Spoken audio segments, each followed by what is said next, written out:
Hoy vamos a adentrarnos en uno de los episodios más brutales y oscuros de la Crónica Negra de España. Vamos a viajar a un pequeño pueblo de Extremadura, a una noche de verano que se convirtió en una auténtica pesadilla. Porque lo que vamos a analizar no es solo un asesinato múltiple, es en realidad la anatomía de cómo el odio, cuando se deja fermentar durante décadas, puede estallar en la forma más salvaje que podamos imaginar.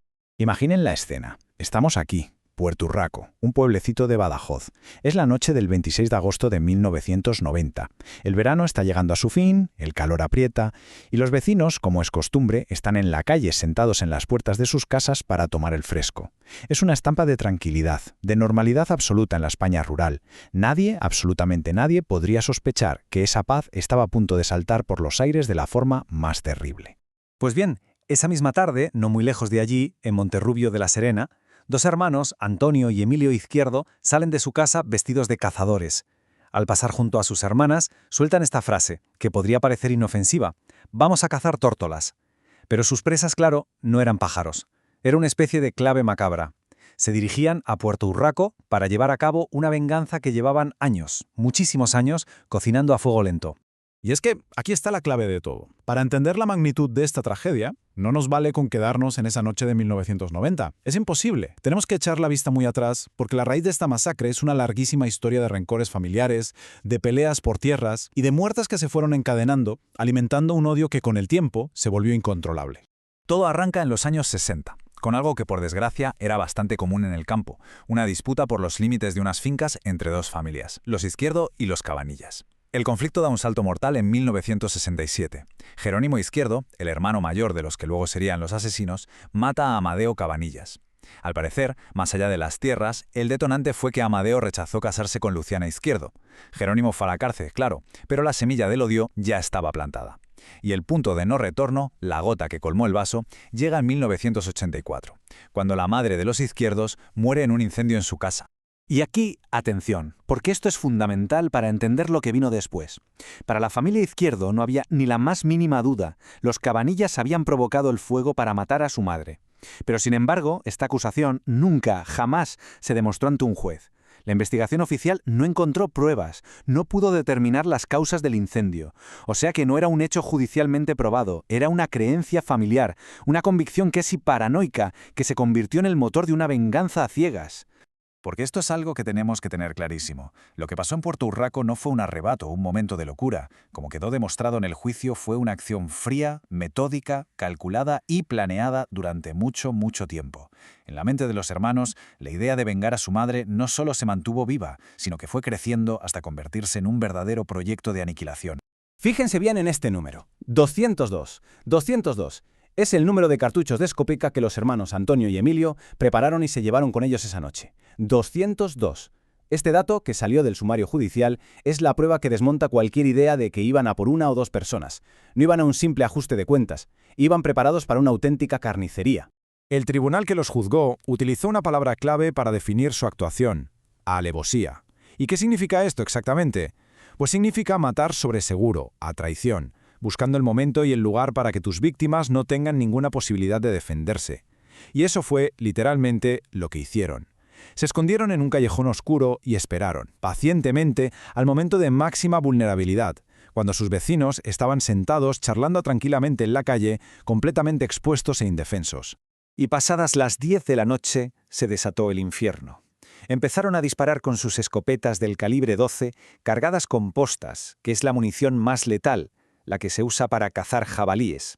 Su primer objetivo eran los Cabanillas, sí, pero el odio que habían acumulado era tan inmenso que enseguida empezaron a disparar de forma indiscriminada contra cualquiera que se cruzara en su camino. Hombres, mujeres, niños, daba igual. El balance final fue de 9 personas asesinadas, y entre ellas el detalle que heló la sangre a toda España. 2 hermanas, Antonia y Encarnita Cabanillas, de solo 13 y 14 años. Tras la matanza y una breve huida por el monte, los hermanos fueron detenidos. Y ahí comenzó un largo proceso judicial que en 1994 intentaría poner algo de orden y de lógica en medio de tanto horror. Las conclusiones a las que llegó el tribunal son todavía hoy demoledoras, y son cruciales para entender el caso más allá de los mitos que se crearon. A ver, uno de los grandes debates fue el papel de las otras dos hermanas, Luciana y Ángela. La creencia popular, tanto en el pueblo como en toda España, era que ellas fueron las inductoras, las que durante años habían ido metiendo el veneno del odio en la cabeza de sus hermanos. Sin embargo, y esto es muy importante, hay que diferenciar la opinión pública de la realidad judicial. Su participación directa nunca se pudo probar en el juicio, y por falta de pruebas fueron absueltas. Eso sí, acabaron sus días internadas en un centro psiquiátrico por recomendación médica. Y esto nos lleva a la gran pregunta que se hizo todo el mundo. ¿Estaban locos los asesinos? La opinión general era que un acto tan atroz solo podía ser obra de la demencia. Pues bien, la sentencia del tribunal fue un martillazo contra esa idea. Esta frase, textual del fallo, resonó con una fuerza increíble. No son enfermos mentales. Su inteligencia, según los informes forenses, estaba dentro de los parámetros de la normalidad. Entonces, si no estaban locos, ¿qué pasaba por sus cabezas? El tribunal dibujó un perfil psicológico muy complejo. Reconoció que sufrían trastornos de la personalidad muy graves, que vivían en un profundo aislamiento social, que su visión del mundo era de un primitivismo cultural extremo y que padecían un empobrecimiento afectivo evidente. Pero, y aquí está la clave de todo, concluyó que nada de eso anulaba su capacidad para entender perfectamente lo que hacían y para querer hacerlo. Eran plenamente conscientes y, por lo tanto, plenamente responsables. De toda la sentencia, esta es quizá la frase más terrible, la que mejor define la auténtica dimensión del horror. El tribunal no lo llamó una venganza contra una familia, lo definió así, con estas palabras: un plan de exterminio del mayor número de habitantes posible. La implicación es escalofriante. Su objetivo no era solo matar a sus enemigos, los cabanillas. Querían literalmente borrar del mapa a una parte del pueblo que en su lógica paranoica sentían que les había ofendido o simplemente ignorado. Querían causar el máximo dolor posible. Pero la historia de Puerto Urraco no termina con la sentencia, ni mucho menos. Sus consecuencias fueron mucho más allá del juzgado. Dejó una herida profundísima en la sociedad española y se convirtió en un punto de inflexión muy oscuro, sobre todo en la forma en que los medios de comunicación empezarían a contar las tragedias. Muchos analistas sitúan aquí el verdadero nacimiento del sensacionalismo televisivo en España. Las cámaras invadieron el pueblo, no solo para informar, sino para buscar el morbo, la lágrima fácil, la imagen más impactante. Y esto tuvo un doble efecto, ambos devastadores. Por un lado, estigmatizó al pueblo de Puerto Urraco para siempre, asociándolo a la masacre.